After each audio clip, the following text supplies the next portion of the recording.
नमस्कार, मैं हूं राहुल शर्मा। आप देख रहे हैं एसपीएन 9 न्यूज। स्वागत है आपका हमारे इस खास प्रोग्राम में। प्रोग्राम की शुरुआत पश्चिम बंगाल के मुख्यमंत्री ममता बनर्जी से।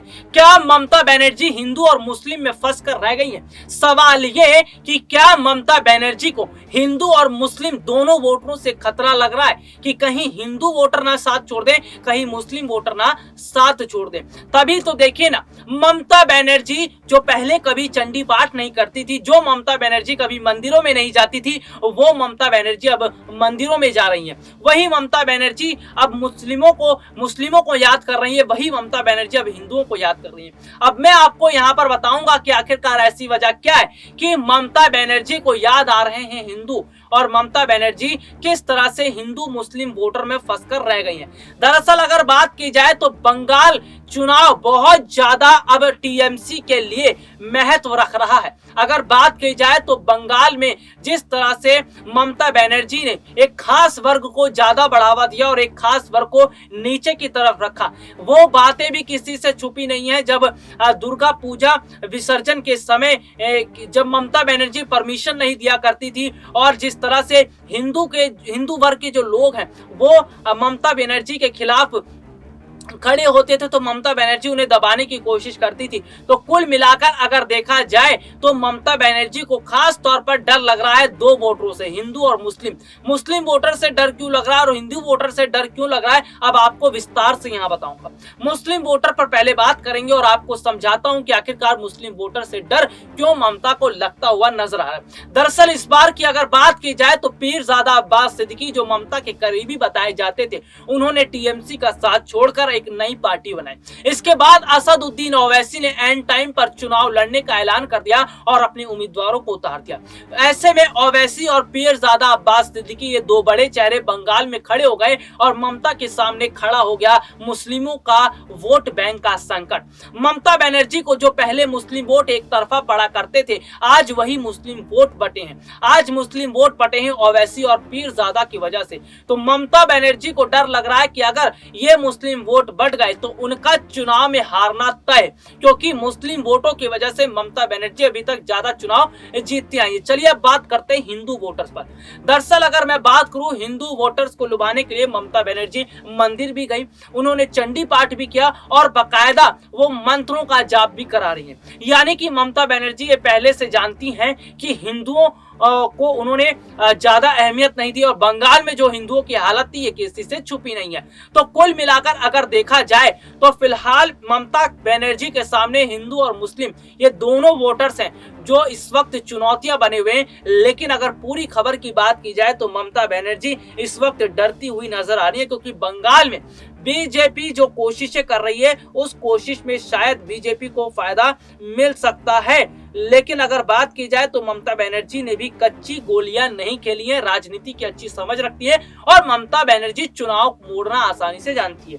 रिपोर्ट्स की मैं बात कर रहा था, देखिए जैसा कि यहाँ पर देखने को मिल रहा है कि जो बंगाल के ज्यादातर लोग हैं वो ममता बनर्जी के साथ जाते हुए नजर आ रहे हैं, लेकिन हिंदू वोटर जो हैं वो ममता बनर्जी से नाराज इसलिए क्योंकि ममता बनर्जी ने जिस तरह से दुर्गा विसर्जन के समय और जब नवरात्र में पूजा पंडाल होते हैं, पंडाल लगाए जाते हैं, उस समय रोक टोक करती थी और जिस तरह से ममता बनर्जी ने हिंदू वोटर्स को वहां पर दबाने की कोशिश की है, तो ऐसे में हिंदू वोटर्स के पास अब मौका है बीजेपी को वोट देने का। तो ममता बनर्जी का साथ छोड़ते हुए नजर आ रहे हैं हिंदू वोटर और बीजेपी के साथ जा रहे हैं। तो यहाँ पर मैं बात करूं तो ममता बनर्जी की भी जीत हो जाएगी, ये कहना इतना आसान नहीं है। हालांकि खबरें जो है वो इस तरह की और इशारा कर रही है कि ममता बनर्जी चुनाव जीत रही है, लेकिन कुल मिलाकर अगर देखा जाए तो ममता बनर्जी पर बीजेपी हावी भी हो रही है।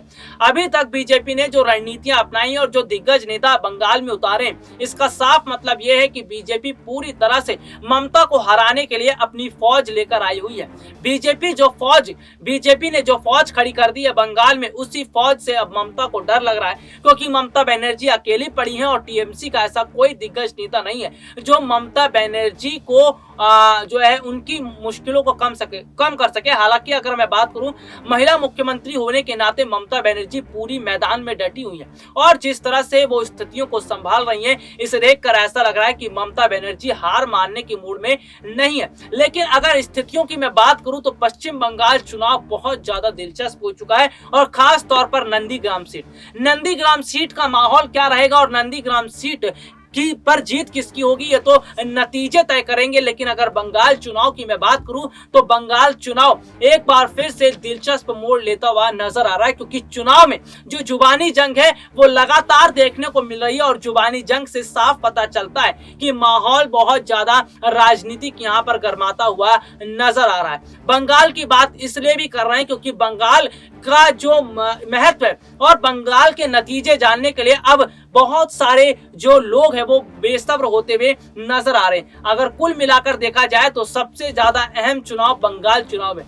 बंगाल चुनाव मोदी वर्सेस ममता बनर्जी रहा और अगर बात की जाए तो मोदी ने जिस तरह से बंगाल चुनाव में पूरी ताकत लगाई, खुद रैलियां की, ताबड़तोड़ रैलियां की, अमित शाह को भेजा और इसके अलावा बीजेपी के बहुत सारे नेता यहां पर आए और उन्होंने जो कोशिशें की रैलियों के जरिए, इससे साफ पता चला कि बंगाल का माहौल किस तरह से राजनीतिक तौर पर गर्म हो चुका है। लेकिन अभी 6 चरण के चुनाव और बाकी हैं। उन्होंने 6 चरणों के चुनाव को लेकर ममता बनर्जी का कहना है कि ये 6 चरणों के चुनाव न सिर्फ बीजेपी की हवा निकाल देंगे बल्कि बीजेपी के लिए ये 6 चरणों के चुनाव मुश्किलों भरा भी रहने वाला है। यानी ममता बनर्जी का आत्मविश्वास और ममता बनर्जी की रणनीतियां लगता है कारगर साबित होती हुई नजर आ रही है। हालांकि अगर बात करें तो पश्चिम बंगाल चुनाव ममता वर्सेस मोदी रह चुका है और पश्चिम बंगाल चुनाव में अगर ममता बनर्जी की जीत होती है तो इसका मतलब बीजेपी की मिट्टी पूरी तरह से पलित हो जाएगी और साल 2024 की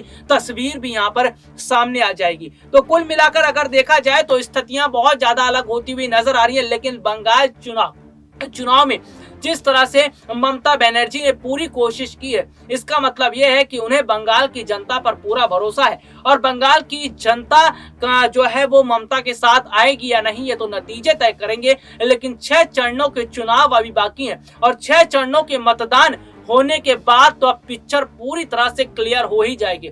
अभी तो ट्रेलर जारी है और पिक्चर तो तब क्लियर होगी जब नतीजे सामने आएंगे और पता चल जाएगा कि मोदी की जो फौज है वो काम कर गई बंगाल में या ममता बनर्जी ने अकेले महिला मुख्यमंत्री होते हुए जो पीएम मोदी की फौज है उन्हें ध्वस्त कर दिया। तो यहाँ पर बहुत बड़ा मुकाबला बंगाल में देखने को मिल रहा है और बंगाल के मुकाबले से पता चल रहा है कि किस तरह से बंगाल चुनाव बहुत ज्यादा अहम होता हुआ नजर आ रहा है। जी हाँ, चुनाव से जुड़ी तमाम जानकारियां मैं अपने दर्शकों तक पहुंचा रहा हूँ, पल पल के अपडेट बता रहा हूँ, ब्रेकिंग न्यूज के माध्यम से बता रहा हूँ। चुनाव पर लगातार हम कवरेज कर रहे हैं और जो जानकारियां हम पहुंचा रहे हैं दर्शक उसे बहुत ज्यादा पसंद भी कर रहे हैं। तो ऐसे में मैं अपने दर्शकों से अपील करूंगा जो लोग मेरे साथ अभी जुड़ रहे हैं वो फौरन SPN 9 न्यूज को सब्सक्राइब करें, क्योंकि मैं आपको बताऊंगा चुनावी कवरेज की एक एक जानकारी। फिलहाल के लिए आज मुझे इजाजत दीजिए, नमस्कार।